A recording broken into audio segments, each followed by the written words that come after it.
നമസ്കാരം, എൻ്റെ പേര് ഡോക്ടർ റോഷി ജയകുമാർ. ഞാൻ പ്രാൺ ഹോസ്പിറ്റലിലെ നിയോനറ്റോളജിസ്റ്റാണ്. ഇന്നത്തെ നമ്മുടെ വിഷയം പ്രീ ടൈം കെയർ, അതായത് മാസം തികയാത്ത കുട്ടികളിൽ ഉണ്ടാകുന്ന സാഹചര്യങ്ങളിൽ കൂടെ കടന്നു പോകുന്ന രീതിയിലുള്ള കെയറാണ് നമ്മളെപ്പറ്റി ഇന്ന് ഡിസ്കസ് ചെയ്യുന്നത്. നമ്മൾ അമ്മയുടെ ഡിപ്പാർട്ട്മെൻറ്റിൽ ഒരു പ്രസവം എന്ന് പറഞ്ഞാൽ ഏതൊരു അമ്മയ്ക്കും ഒരു സ്വപ്നം തന്നെയാണ്. ഒരു ഹാപ്പി പാരൻറ്റിംഗ് ആയിട്ടിരിക്കാൻ ആഗ്രഹിക്കുന്ന ഒരു ടൈമാണ്. ആ സമയത്ത് പല സാഹചര്യങ്ങളാൽ കുട്ടിക്ക് മാസം തികയാതെ പ്രസവം എടുക്കേണ്ട സാഹചര്യം എന്ന് വരുമ്പോൾ എന്നെപ്പോലത്തുള്ള നിയോനറ്റോളജിസ്റ്റാണ് കെയർ കറക്റ്റായിട്ട് കൊടുക്കുക എന്നുള്ളത്. ആദ്യമേ നമ്മൾ ഏത് പ്രായത്തിനാണെന്നുള്ള കുട്ടിയുടെ അസസ്മെൻറ്റ് നടത്തും. അതനുസരിച്ചുള്ള വളർച്ചയുടെ വെയിറ്റ് ഉണ്ടോ, പ്രായത്തിനുള്ള ഗ്രോത്ത് ഉണ്ടോ നോക്കി അതിനനുസരിച്ചുള്ള നമ്മൾ പ്രസവം എടുക്കാനുള്ള പ്രിപ്പയർ ചെയ്യും. അതിനനുസരിച്ചുള്ള കുട്ടിക്ക് ശ്വാസം എടുക്കുക എന്നുള്ളതാണ് പ്രാധാന്യം. കരയുകയും ചെയ്യണം എന്നുള്ളതാണ് പ്രാധാന്യം.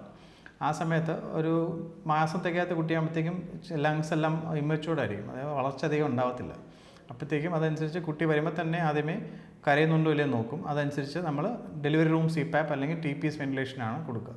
അതിൽ കുട്ടിയുടെ സാച്ചുറേഷൻ നമ്മൾ ചെക്ക് ചെയ്തു, അല്ലെങ്കിൽ ഓക്സിജൻ്റെ അളവ് നോക്കി കുട്ടിക്ക് ആവശ്യമുള്ള ലങ്സിനകത്തുള്ള പ്രഷർ കറക്റ്റാക്കി കൊടുത്ത് കുട്ടിക്ക് ആവശ്യമുള്ള CPAP കെയർ എന്ന് പറയും, അല്ലെങ്കിൽ ഡെലിവറി റൂം CPAP കൊടുത്തിട്ട് ആ കെയറോട് കൂടി തന്നെ NICUലോട്ട് ഷിഫ്റ്റ് ചെയ്യുകയും കുട്ടിയുടെ ശ്വാസം എടുക്കുന്നതിനെയും അത് കൂട്ടത്തിൽ തന്നെ ഹൃദയടിപ്പിൻ്റെ വ്യത്യാസങ്ങളൊക്കെ നോക്കി അതിനനുസരിച്ചുള്ള CPAP കെയർ കൊടുക്കുക. അല്ലെങ്കിൽ NIME എന്ന് പറയും, നമ്മൾ വെന്റിലേറ്ററിലാണെങ്കിൽ പോലും മൂക്കിൽ കൂടെ ശ്വാസം കൊടുത്ത് കുട്ടിക്ക് ആവശ്യമുള്ള ഓക്സിജനേഷൻ എല്ലാ ശരീരഭാഗങ്ങളിലെല്ലാം എത്തിക്കുകയും കുട്ടിയുടെ BP എല്ലാം ചെക്ക് ചെയ്ത് കുട്ടിക്ക് ആവശ്യമുള്ള ഹാർട്ടിന് എന്തെങ്കിലും ഹോൾ ഉണ്ടായിട്ടുണ്ടോ ഇല്ലയോ എന്ന് നോക്കി അതിനനുസരിച്ച് പരിചയം ചെയ്യുക എന്നാണ് പ്രാധാന്യം.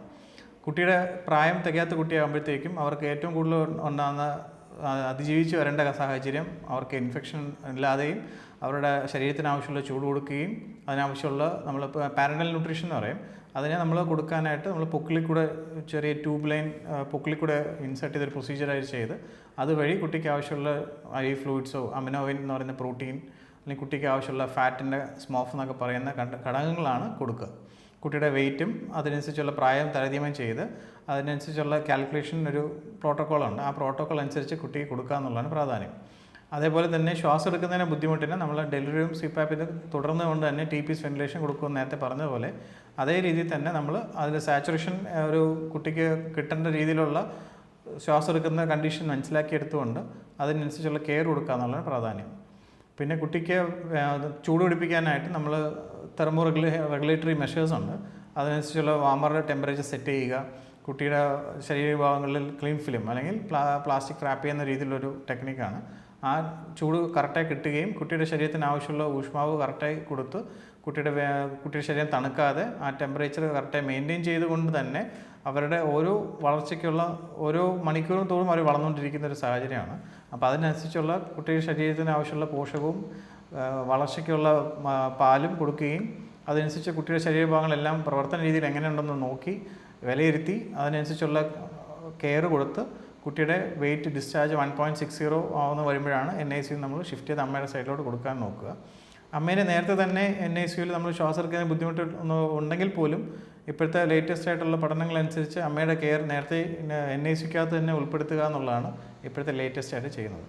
അതിനനുസരിച്ച് കുട്ടിയുടെ വെയിറ്റ് കൂടുന്നതനുസരിച്ച് പാലിനളവ് കൊണ്ടുവന്ന് നമ്മൾ കുടൽ ചുരുങ്ങുന്ന കണ്ടീഷനൊന്നും ആവാതെ കുട്ടീനെ തരണം ചെയ്യുന്നതനുസരിച്ച് പാലിനളവ് കൂട്ടിക്കൊണ്ടുവന്ന് കഴിയുന്നതും വൈറ്റമിൻ D3 എന്നുള്ള ഘടകവും കൊടുക്കുകയും കുട്ടിയുടെ വെയിറ്റ് അനുസരിച്ചുള്ള ഗ്രോത്ത് ഉണ്ടോ എന്നുള്ളത് നോക്കി അതിനനുസരിച്ചുള്ള പോഷകം കറക്റ്റായി കൊടുത്തുകൊണ്ടും വെയിറ്റും അമ്മയുടെ ഇതിൽ നമ്മൾ HMF എന്ന് പറയും, ഹ്യൂമൻ മിൽക്ക് ഫോർട്ടിഫയേഴ്സ്, അങ്ങനത്തെ ഉള്ള സാഷറ്റ്സ് കൊടുത്ത് അതിലുള്ള കുട്ടിയുടെ ആവശ്യമുള്ള ഫാറ്റ് കണ്ടൻറ്റ് കൂട്ടിക്കൊടുത്തുകൊണ്ട് അവരുടെ ഗ്രോത്തിന് ആവശ്യമുള്ള കൊടുക്കുന്നുണ്ടെന്ന് നോക്കുക.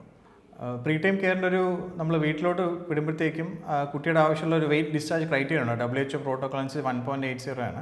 അത് തൊട്ട് നമ്മൾ 2.50 ആവുന്നവരെ ആഴ്ചതോറും ഒരു പ്രീ ടൈം ഡേ ക്ലിനിക്ക് അനുസരിച്ച് നമ്മൾ തിരിച്ച് OPയിൽ വിളിച്ച് അവരുടെ വെയിറ്റും വളർച്ചയും തലയുടെ വണ്ണവും ലെങ്ത്തും വെയിറ്റും ചെക്ക് ചെയ്ത് കറക്റ്റായിട്ട് നോക്കി ഒരു ഡെവലപ്മെൻറ്റൽ തെറാപ്പിസ്റ്റിൻ്റെ സഹായത്തോടു കൂടി കുട്ടിയുടെ വളർച്ചയുടെ ഗ്രോത്ത് നമ്മൾ 50 ആഴ്ച വരെ മോണിറ്റർ ചെയ്യുകയും പിന്നീട് ട്രിവാൻഡ്രം ഡെവലപ്മെൻറ്റൽ സ്ക്രീനിങ് ചാർട്ട് ഉപയോഗിച്ച് കുട്ടിയുടെ പ്രായമുള്ള ഗ്രോത്ത് കറക്റ്റായിട്ട് ചെയ്യുന്നുണ്ടോ നോക്കുകയും പിന്നെ കണ്ണിൻ്റെ ടെസ്റ്റ് ROP, ചെവിയുടേതായ OAE, പിന്നെ തൈറോയിഡിൻ്റെ ടെസ്റ്റ്, പിന്നെ ജനറ്റിക് ടെസ്റ്റിൻ്റെ G6PD, അങ്ങനെയുള്ള ഓരോ ടെസ്റ്റുകൾ ചെയ്തുകൊണ്ട് അവരുടെ വെയിറ്റിനനുസരിച്ചുള്ള കാര്യങ്ങളും വളർച്ചയ്ക്ക് ആവശ്യമുള്ള ഗ്രോത്ത് മൈൽ സ്റ്റോൺസ് അച്ചീവ് ചെയ്യുന്നുണ്ടോ നോക്കുക എന്നുള്ളതാണ്. അല്ലെങ്കിൽ പ്രായത്തിനനുസരിച്ച് കുട്ടി ചെയ്യേണ്ട കാര്യങ്ങൾ ചെയ്യുന്നുണ്ടോ നോക്കി അവരെ ഒരു നോർമൽ ബേബീനെ പോലെ കരുതലോടുകൂടി അവരെ വളർച്ചയ്ക്ക് കൂടെ നിന്ന് അവരെ ആവശ്യമുണ്ടാകുന്ന സാഹചര്യം അതിക്രമിച്ച് കൊടുക്കുക എന്നുള്ളതാണ് പ്രാധാന്യം.